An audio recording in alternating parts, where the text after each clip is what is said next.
What's up, DNA gang? Y'all, another name. How y'all doing today, man? Today we don't have a reaction, but it's a update and what's been going on and while we was in Houston and now we back home. So I'm gonna let Nate take over, but before that, cue the intro.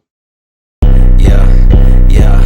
Let me draw the boat, bitch. You know I wreck the shit.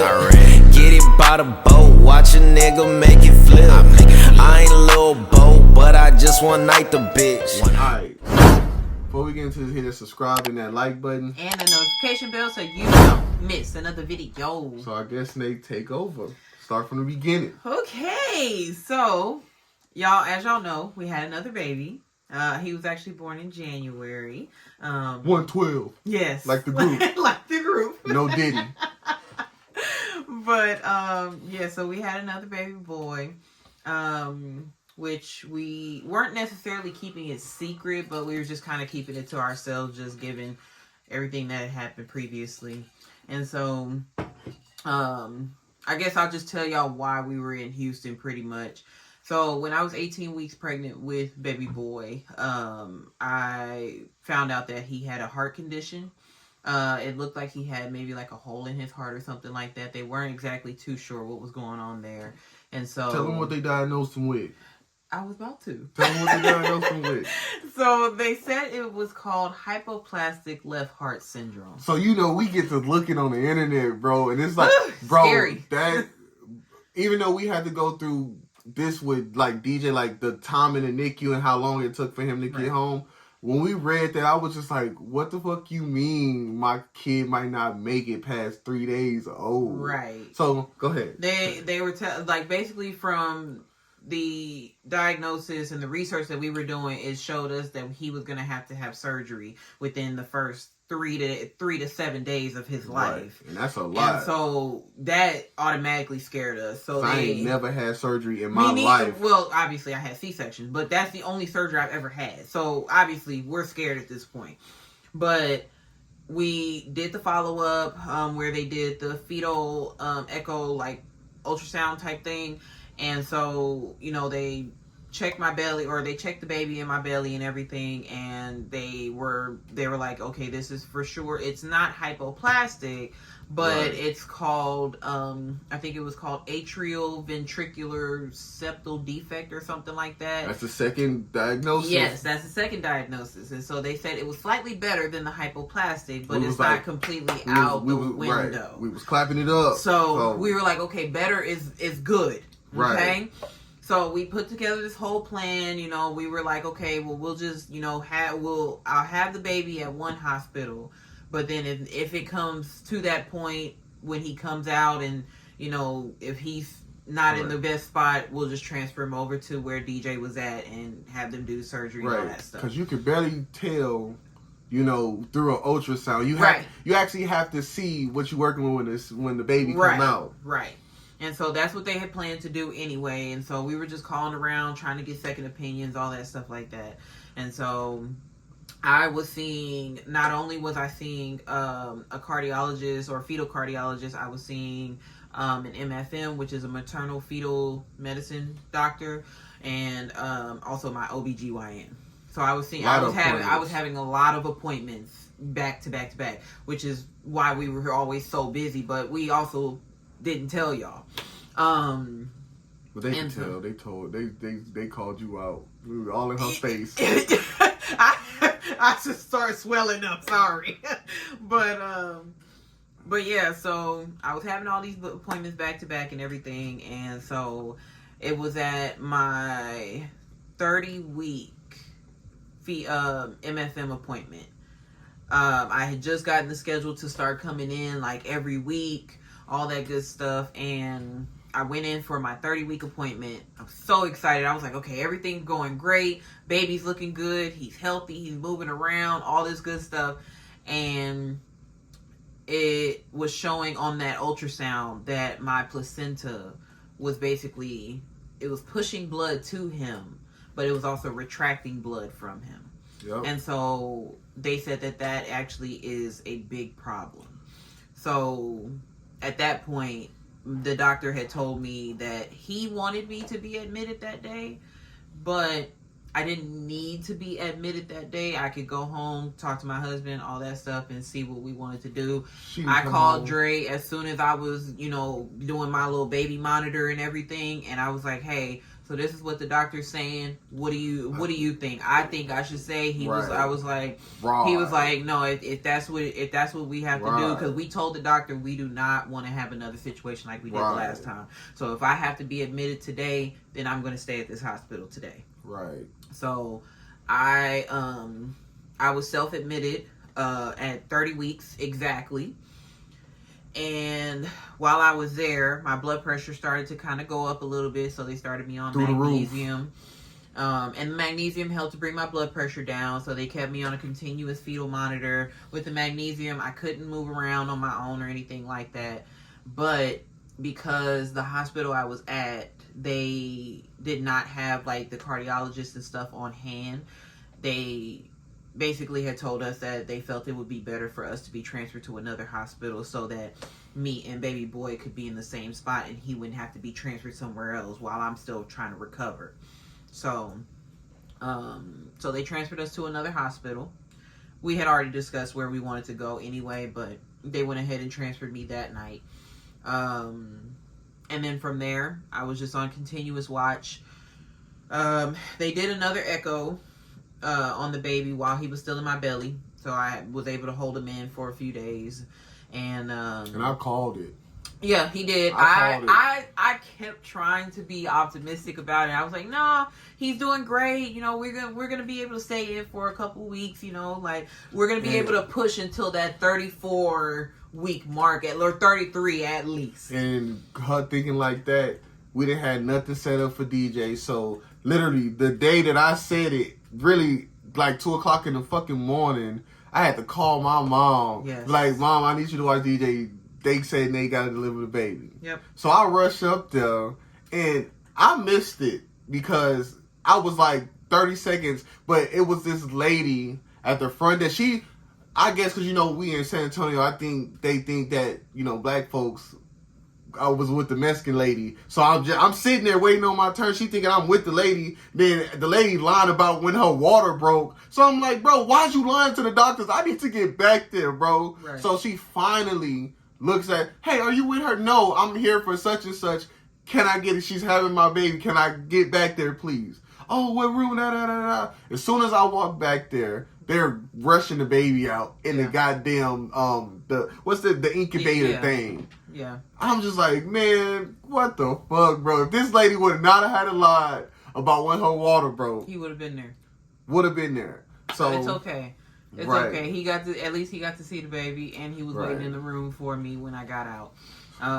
But 2 weeks later, he was doing good, but then he had an episode 2 weeks later. So now we get to Houston. Yes. But we think, hey, we go, because they told us we was only going down there for a simple procedure. Cause we thought it was going to be a couple days and we were going to be back home. And because he wasn't big enough to have his surgery. Right. So thankfully we did pack quite a bit of clothes for us. Wait, I skipped too early. Tell him what they diagnosed him with. Right. So my fault. The hospital that we had delivered him at, they had actually diagnosed him with something called DORV, which is double outlet right ventricle. That's the third one, y'all. That's the third one. So we're getting all these different diagnoses, but they all pertain to his heart. Right. So now, we know something is up. So now at this point, DORV is a little better than or it's a lot better than hypoplastic, but slightly better than the AVSD. Right. So we're like, okay, we're taking steps in the right direction because they're telling us, okay, it could be treated in different ways. Right. Worst case scenario was, he would have to have the surgery, all that stuff. Best case scenario was it could be treated by medication. Right. We just had to see what happened when he came out. So now we in Houston. Yes, he did great. 2 weeks on, everything, but one day he just had an episode, and it's basically what it was that he just had too much blood flow getting to his lungs. Right. And so it was like he was struggling to breathe pretty much. Right. So when we get to Houston, now they diagnose him with he had ASD, VSD, and I'll explain what all these are. ASD, He had VSD. He had two holes in his heart. One at the top, one at the bottom, and then he also had a narrowing in his aortic arch. Right. So we find out now that he has both sides of his heart. Right. But the left side is just a little bit smaller than what they would like. Right. So we like, okay, so he got all parts of his heart. Yes. So that was like, okay, right. Cool. He got all 4 chambers, 2 good ventricles. We're good. That's all we needed to know. But now we got to figure out, okay, how do we get him to grow? Right. And what surgery is he going to need, if any? Right. So now we playing the waiting game. So because we didn't do anything until like a week within being right, there. But the first time he went to the cath lab. Right. But that was for what, more like numbers and stuff. No, the first time he went to the cath lab, that was when he went. That's when he got the stents in. Remember? Oh right, the stents. I forgot about the stents. Yes. So they had to put stents in, and after that, he just was.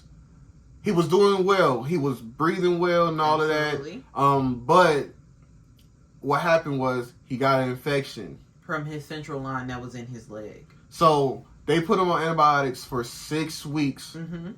So he was pretty much just sick the whole time. He'd end up developing sepsis during that time as well. So we going through that. We playing a waiting game. So we finally get him off the antibiotics. He goes down to the cath lab again to get flow restrictors. This is new, but they was like, okay, we got him to grow, but now he's stopped, and we need to do something from making him work harder to stop him. So it was either crack his chest open and do the surgical bands to basically restrict the blood flow from getting to his lungs, or just do the non-invasive way and do the flow restrictors, which do the same thing. They both just don't have any control. Right. So we like, crack his chest open twice and have to recover longer, or non-invasive. So we go with that, and it worked wonders. Oh, yeah, absolutely. Like he was able to gain at least 3 pounds. So within a month, right? They doing all the numbers and stuff again. So come to find out, he was gaining that weight and breathing well, and the right side flow restrictor wasn't even working. Right. So we was like, oh, so he just needed time. Like, absolutely, he needed to eat and all, because they were stopping his feeds like all the time, a lot. But also it wasn't because of him for that most part.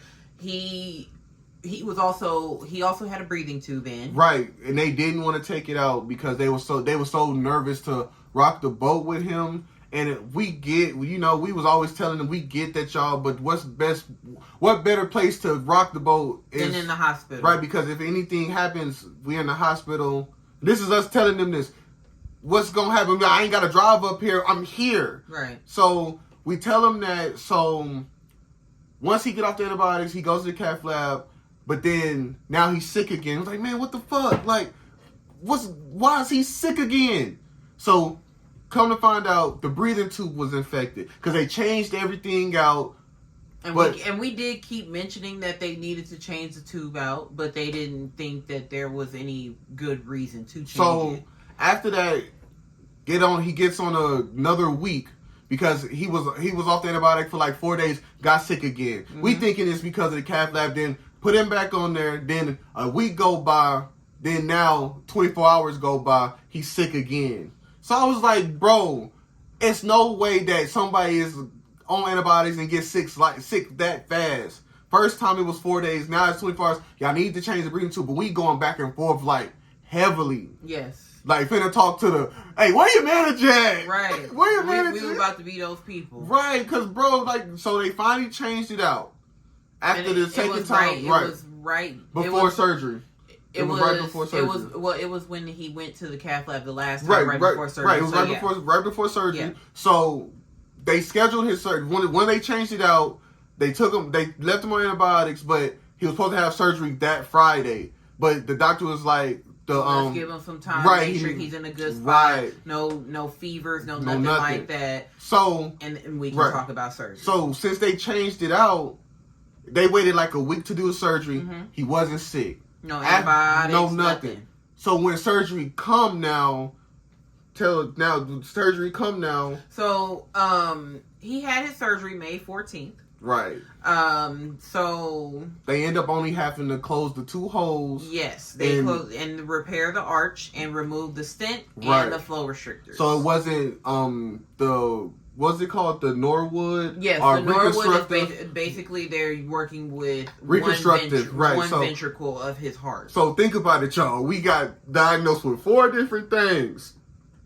And it came down to our best case scenario in this situation. Right, and we couldn't thank God for nothing more. Like, absolutely. It's like, you know, because these last 3 years, y'all, for us, y'all know, from DJ being in a hospital for 5.5 months with a brain bleed, and nobody knows what's going on besides until a doctor come from Europe and tell, like, hey, have anybody ever thought about giving them reassessing right? This? So with that, because we got a doctor's appointment tomorrow, because he can't walk. Yeah, I'm like, a lot of y'all don't know because we don't really show it or talk about it, but DJ is not walking because he has something called cerebral palsy, but it's like a mild case to where it gives him high muscle tone. He can still move his limbs and his legs, but it's hard for him to walk. It's like walking with a cramp. Right. Pretty much all the time. That's how they explained it to us. Like, he's cramped up and he's walking on his tippy toes, and all his muscles is just real tense. Like, if you do this, it's like that's what it's like for him. Right. Then, you know, the year after that, we lose a baby. Then now, this time we gotta have heart surgery. You know, going in, that's major surgery. So we just like, fuck. So it's like, man, these last 3 years has been really, really tough. So it's like, man, so after he gets out of that surgery, the first 3 weeks, y'all gonna see a video. Before that, I didn't get to hold him. Yeah. Y'all gonna see a video about it, me, you know, talking about that too. But me and DJ, we tried to go the first day, but it's like, it was just too much. DJ can't really move, and they got not to be dirty, face masks and stuff on there because they had all different types of machines and everything in there for him. Because Dre&NaeYT has an incision from this part of his chest down to like the bottom of his breastbone. So it looks great though. It looks amazing. You can barely tell it's there. Right.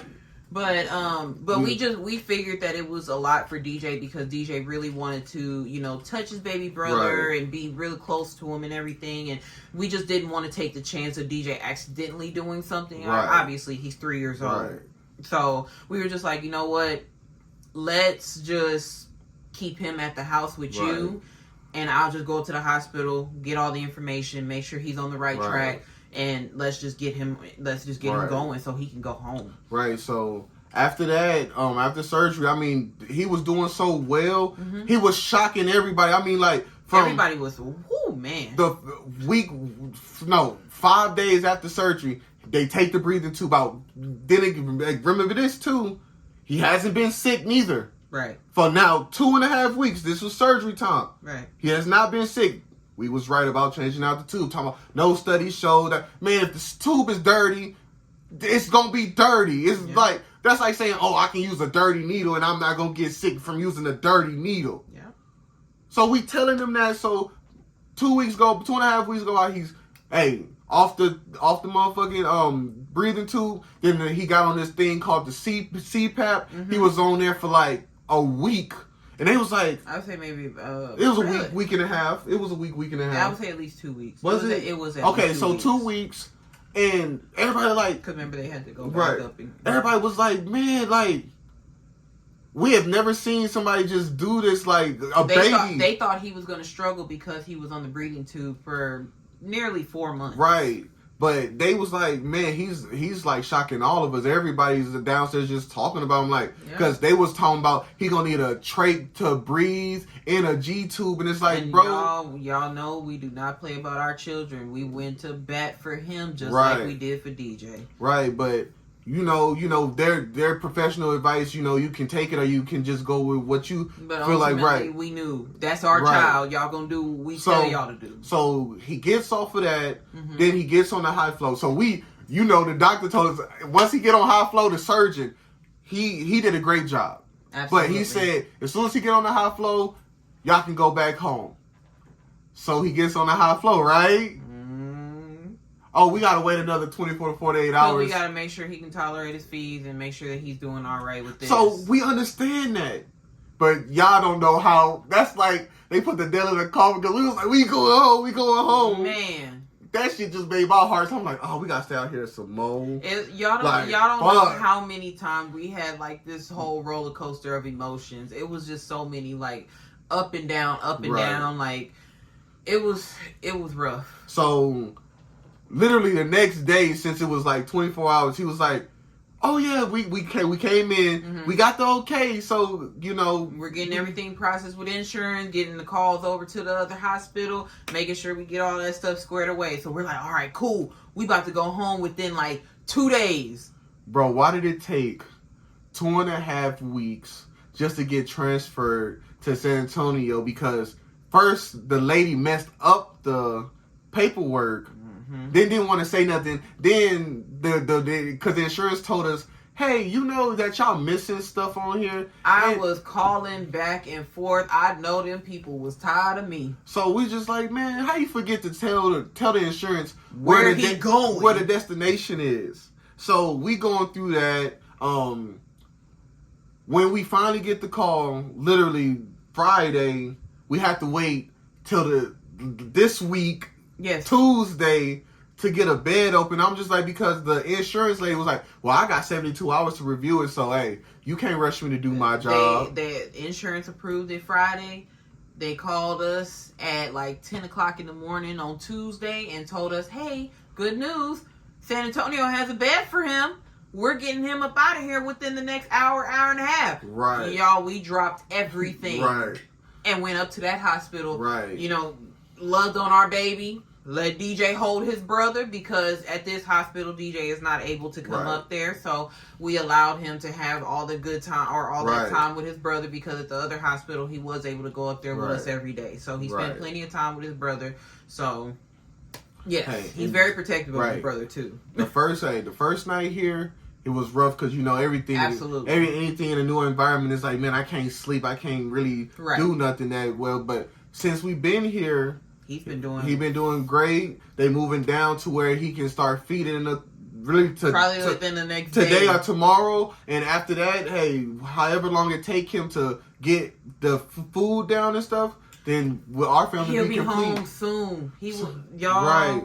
That's all we can really say about that is that he will be home soon. So we ain't home just yet, but we there, and we gonna make a video when his release date. Coming soon. First day out. But hey, man, we're just, happy just to, be able to conceive kids, honestly, because we see a lot of stuff in this, people in that going to that hospital, bro, we can see how worse it could be. Absolutely. And was grateful that, hey, at least we didn't have to, like, not trying to be insensitive, but at least we didn't have to deal with that. Because remember, we started off with, he don't have a left side, to he has a double outlet, to the hole is too big and it's gonna just bro, we went through so much and thinking like, man, like, bro, like, please just make it. Right. Please just get us through this because we do not want to lose another child. Right. But ultimately though, like, I know some people will have questions, well, why do y'all keep having kids? We want kids. We want a family. So at the end of the day, I mean, ultimately, Dre and I love each other enough that we are going to stick with each other through all of it.